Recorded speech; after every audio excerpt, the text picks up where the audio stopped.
This episode is dedicated to my guest fathers, Liston Abbott, Wayne Abbott's father, and Max Douge, Max and Pierre's father, who was also my father-in-law. They were loved, and they have left a remarkable fingerprint on their sons' lives as well as their grandchildren. Welcome to What is Black Podcast, the podcast where we have conversations to help parents of Black children navigate the negative narratives of being Black.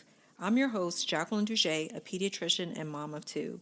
And in today's episode, we pay tribute to Black fathers in celebration of Father's Day.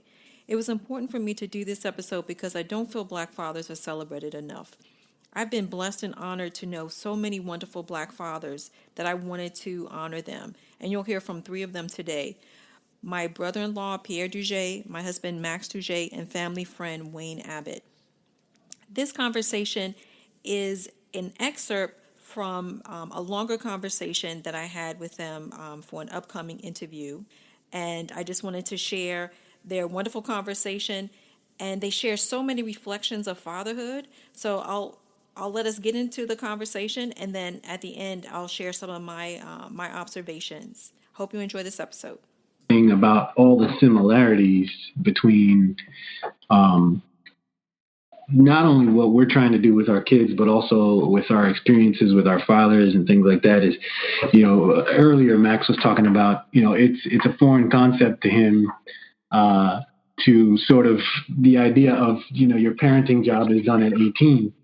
And I'm like, you know what? It's a foreign parent thing because foreign parents, they're never done. It's foreign. Yeah. And I mean, it's funny because I think that our, the similarity of our upbringing through the West Indian and Caribbean background is very obvious and very sort of prevalent to be able to sort of understand like some of the things you're talking about through those similarities of that. Not only West Indian culture, but I mean, I have friends that are from South American background, African background, and I just think that, there's so many similarities and overlapping sort of traits and qualities. I even have friends of mine that from work that are Indian and to hear some of the stories they tell about their parents, it's funny to see the commonalities in terms of, what the sort of expectation and standard is for being, fathers and also parents as well. It's very interesting to see. And then like Wayne said, I mean, we, our relationships, they probably, they definitely overlap in terms of family because of just the fact that I can remember how many times, Wayne, you were at our house sitting on the steps with me and Max and my dad. And just, we were out there till it got dark in the summertime, just talking about who knows what, So we had some good times. Too many fond memories. I mean, if I just think about one day, your dad used to have me hollering with some of his stories. I mean, I don't know if it's just a Caribbean thing or what, but the storytelling abilities, of our fathers sometimes and stuff, and just the way that is a vehicle to impart information. Your dad was just an epic storyteller in that way. He was just able to convey so much information, and all the circumstances that he had to deal with, and that Caribbean ethic that he brought to the table in terms of how he navigated those things and stuff was just priceless. I mean, if there's one thing that I would say that is a big difference that I see, at least in terms of, our fathers to us and then us to our kids, I don't know if it's the same way with your guys, but the environment that the kids are growing up today is so different in the sense that, I think we were somewhat of the last generation where the social issues were just so obvious, where it doesn't hit them in the same way. So I do find some difficulty in conveying the need for excellence, especially as young Black kids. I find it much more difficult because it was like so obvious, right? When the racism overt nature of it when we were kind of coming up, it just isn't there in the same way. I mean, it's obviously there, but it's just not as visceral, so it doesn't have the same reaction. The last time I really remember my son having, a reaction to something is when Trayvon Martin got killed. And, he was a little bit younger at the time, but, he definitely saw something wrong with that situation. Mm-hmm. And, I've tried to impart other things to him since then. But it's just, it doesn't have the same impact because I don't think, from a cultural standpoint, which you see on TV, social media, and so forth, that stark contrast that was there when we were coming up just doesn't exist. So that part I do find difficult in trying to, keep them aware of what's going to be coming, coming down the pike.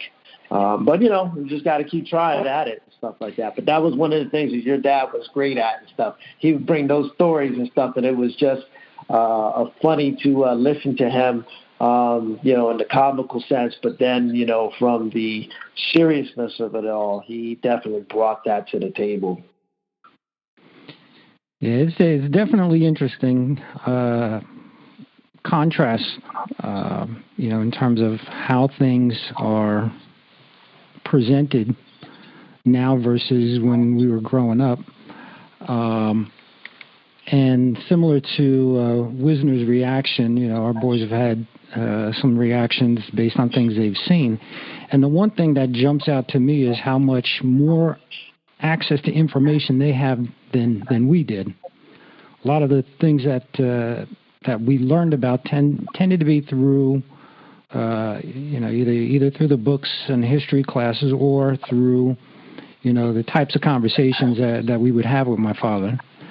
And nowadays, I look at Emmanuel probably a little more than Malcolm. Malcolm's a little more introspective, so you don't always get some of his thoughts and ideas. But with Emmanuel, he'll see something and he'll tell you right away what his thoughts are on it. And I think back to when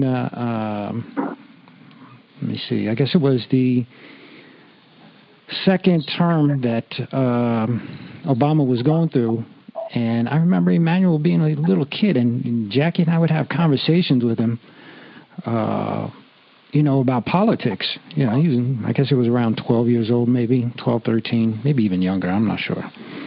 But it was interesting because I thought to myself, I didn't know a damn thing about politics at that age to even think about having a conversation, even if it was with just my parents.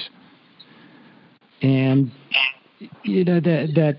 that all that bombardment of information, is forcing them to form opinions a lot earlier, and without having the ability to have conversations, with us as parents, the same way my father would have, with us on those front steps.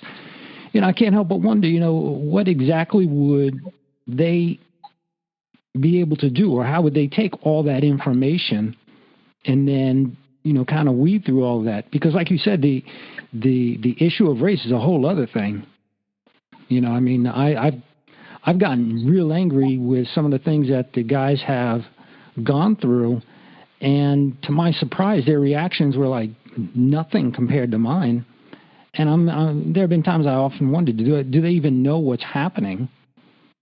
Because again, it's more subtle. It's more of like a mind game, if you will, as opposed to just simply saying you're this or you're that. It's more of a trying to influence people on a mental level, as opposed to just telling them flat out what you think. Yeah. And it's really interesting to kind of see, how do they address that? How do they navigate it? And how do they analyze it in their own way? And the truth is, there are times, I'll get angry, but I have to allow them to kind of accept it as they see it. I mean, I remember when my father used to talk to us, he would talk to us about coming to the country in the 60s and how overt the racism was. And, to a degree, I guess we kind of went through what our kids are going through in that, it was still bad, but it wasn't probably nearly as bad as what my father went through, or I'm guessing your dad may have gone through, Wayne. But the evolution of it all is certainly an interesting thing to watch if you can kind of pull yourself out of it and just kind of view it from a distance. Interesting stuff.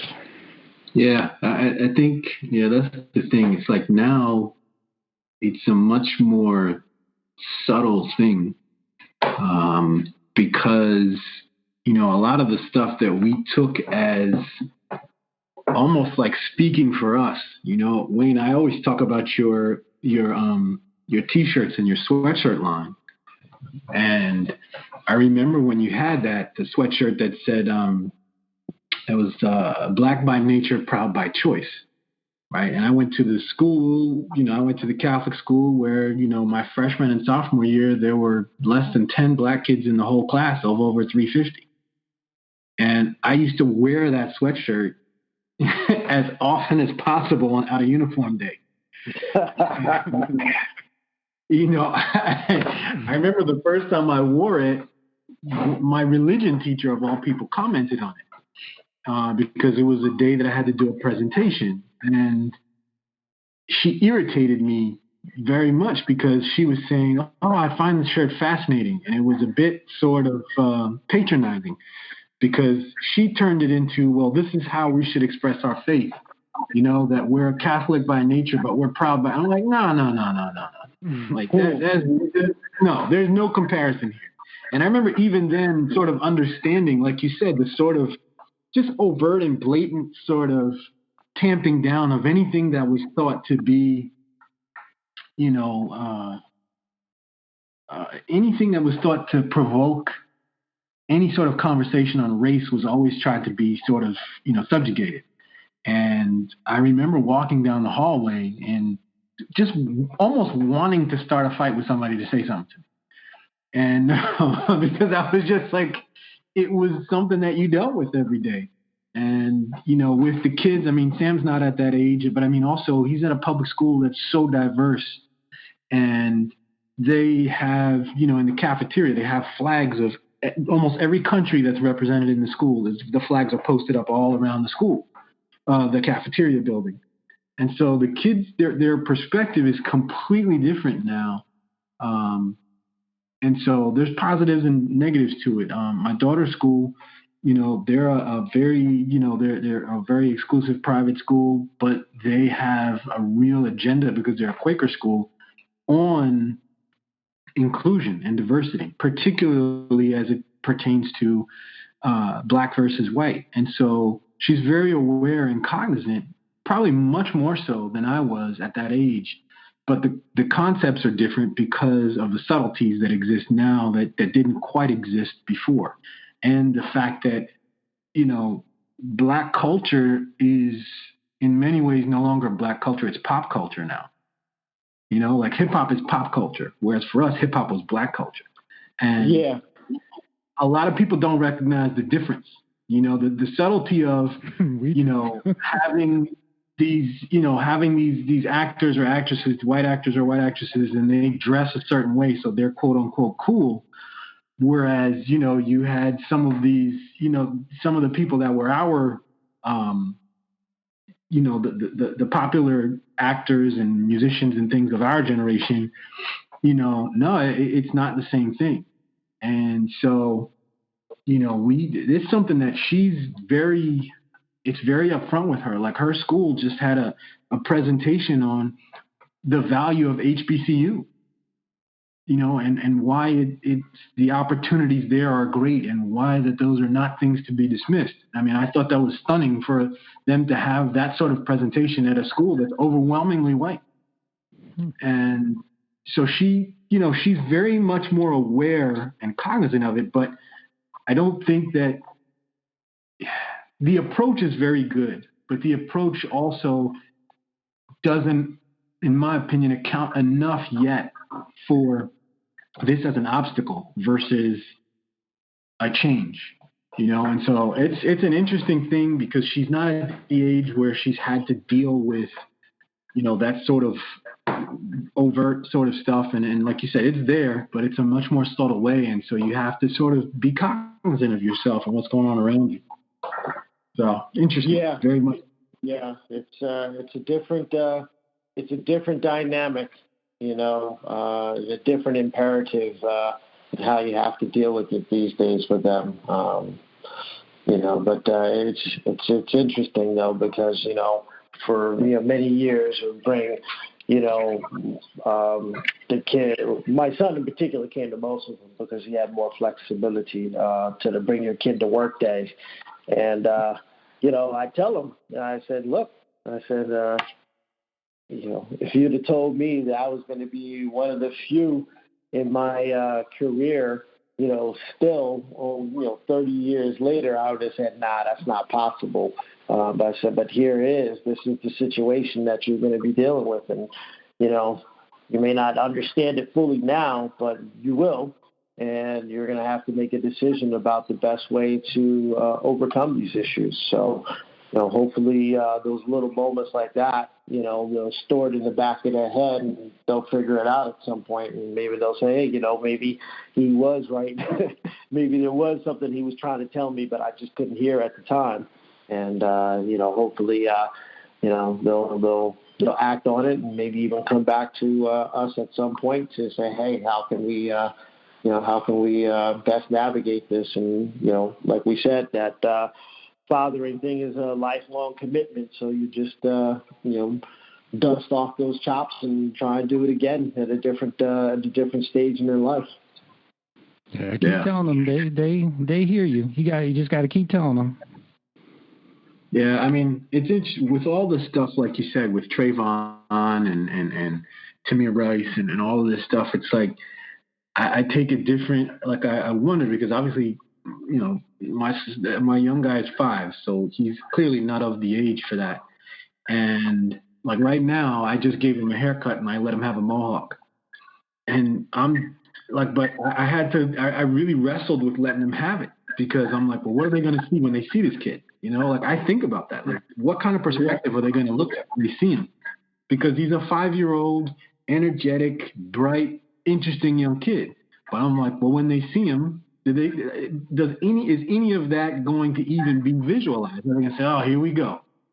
And it's like I don't want to stifle him, but at the same time, I worry about the fact that through no fault of his own, just because he wants to do something that a couple of his friends are doing, now all of a sudden he's a stereotype. So it's something that's always on the back of my mind. And I mean, I haven't had any conversations with him about it because it's really not, it's just not the time for that.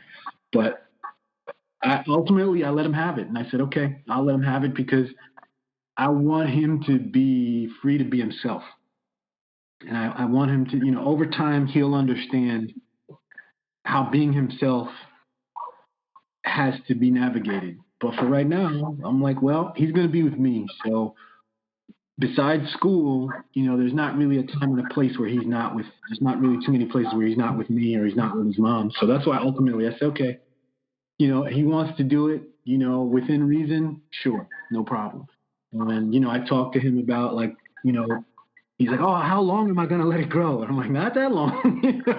Like, we're not going to let it get sky high or anything like that. We're still going to operate within certain bounds. But, be yourself. That's what he wants to do. He wants to be himself. Yeah. You've seen we're going through that as well. Yeah. Wayne Emmanuel's opted to get his hair twisted and trying to get them to lock and all that. And similarly, it's like, to me, I kind of dreaded the idea simply sorry for the pun, simply because of other people's perceptions. But, I'm watching his hair grow longer and, I mean, the kid looks good. He looks great. It's not my personal taste, but the kid looks great. And he walks around with it beaming in confidence. And I put it into a perspective where, I remember being a kid in college, and I told my mother, I'm getting my ear pierced. And my mother didn't even, have a conversation with me. She just simply said, no, you're not. Yeah, actually, I am. And, when I came home with the earring and, she went off. She said, I don't believe you did this. I said, I told you I was doing it.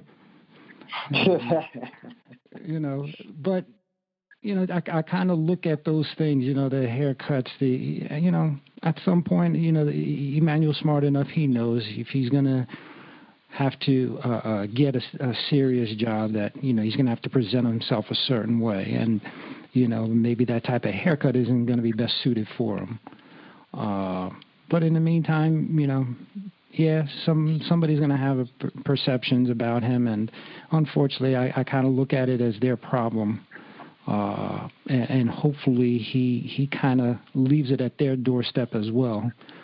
But, there are other concerns also that, we still got to watch. He and Malcolm are of driving age now, so, that whole issue of them possibly getting pulled over, that I lose sleep over stuff like that. But, you can't stifle who they are simply because of other people's perceptions. You got to let them be. And again, going back to making sure that all the lessons that they've learned for all those years, they'll come to fruition at some point, and I'm finding that they do. There are times I feel like I should say something and I don't, and I'm like, oh, that was easy. They figured it out. So those were the reflections of fatherhood from my guests, and I loved their openness with each other, but I think it just reflects the long-standing relationship that they all have. For the most part, even though my husband and brother-in-law are literally brothers, Wayne is also sort of an adopted brother as well because they've known each other for so long. And I think it's important to show fathers in this light, right? To reflect the realness and the love that they have for one another and also for their children, the lessons they learned from their fathers and they pass it down to their kids. I think is wonderful. And I hope that, the media can portray fathers in this authentic light more and more. I love these guys. I can't thank them enough for being so authentic and open and honest and allowing me. And I'm also very grateful for them allowing me to share this conversation, which was recorded post our interview. So it really wasn't the actual interview that was done. It was just them just riffing off each other and just as old friends, just sitting back talking like they talked about before, as if they were on the stoop with my husband's and my brother-in-law's father, my father-in-law. He was a great example. He was a wonderful father. So was my father. And I hope to have him one day on a special episode where I get to interview him and have reflections of him raising me and my childhood with my dad. So thank you everyone for listening to this episode. And again, I want to wish all the fathers a very special Father's Day, happy Father's Day, and we celebrate you each and every day for all that you do. Until next time.